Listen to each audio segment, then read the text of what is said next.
দেখো ঢাকনাটা তুলে নিলাম, মাংসটা সেদ্ধ হয়ে গেছে। দেখো সেদ্ধ হয়ে গেছে।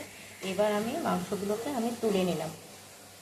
মাংসগুলোকে তুলে নিয়ে এই যে স্টকটা যেটা আছে সেটা পরে আমার কাজে লাগবে। মাংসগুলোকে তুলে নিয়ে তারপরে আমি স্টকটা একটা জায়গায় রেখে দিলাম। তারপরে চলো দেখাচ্ছি কীভাবে করবো। দেখো স্যুপের জন্য আমি নিয়ে নিয়েছি হচ্ছে এখানে গাজর, পেঁপে আর কাঁচা লঙ্কা, রসুন, আদা। আর এটা কি বলো তো, এটা হচ্ছে চুই ঝাল। গোলমরিচটা আমার কাছে একদম অল্প রয়েছে, যার জন্যে হট করে আর স্যুপটা করব ঠিক করেছি। এটা হচ্ছে চুই ঝাল, এটা দিয়ে দেবে। এটা দিয়েও খেতেও কিন্তু খুব সুন্দর লাগবে।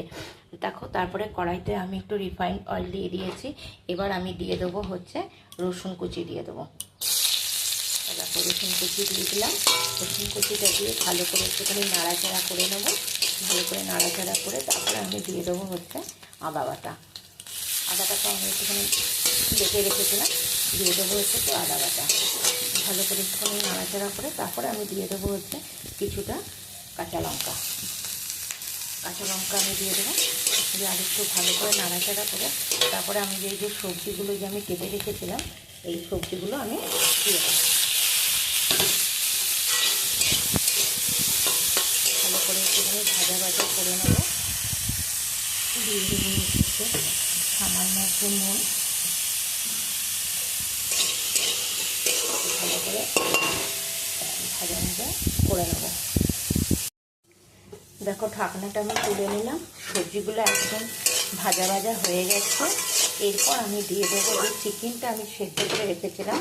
দেখো চিকেনটা সেদ্ধ করে তারপরে আমি একটু ঠান্ডা হয়ে তারপরে একটু ছিঁড়ে ছিঁড়ে নিয়েছি, ছোটো ছোটো করে নিয়েছি। এবার আমি চিকেনটা দিয়ে দেবো।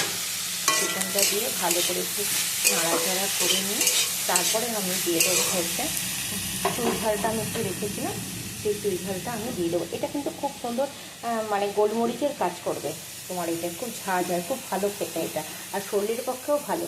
তারপরে আমি দিয়ে দেবো যে চিকেন স্টকটা আমি রেখেছিলাম, সেই স্টকটা আমি দিয়ে দেবো। দিয়ে ভালো করে একটুখানি নাড়িয়ে তারপরে আমি নুন তো আমি আগেই দিয়ে দিয়েছি, এবার আমি ঢেকে দেবো। দেখো ঢাকনাটা তুলে নিলাম। তৈরি হয়ে গেল আমাদের চিকেন স্যুপ। এবার নামানোর আগে কী করবো, সামান্য একটুখানি কর্নফ্লাওয়ার গুলে একটু দিয়ে দেবো। দিয়ে একটু ফুটে উঠবে, তারপরে আমরা নামিয়ে নেব।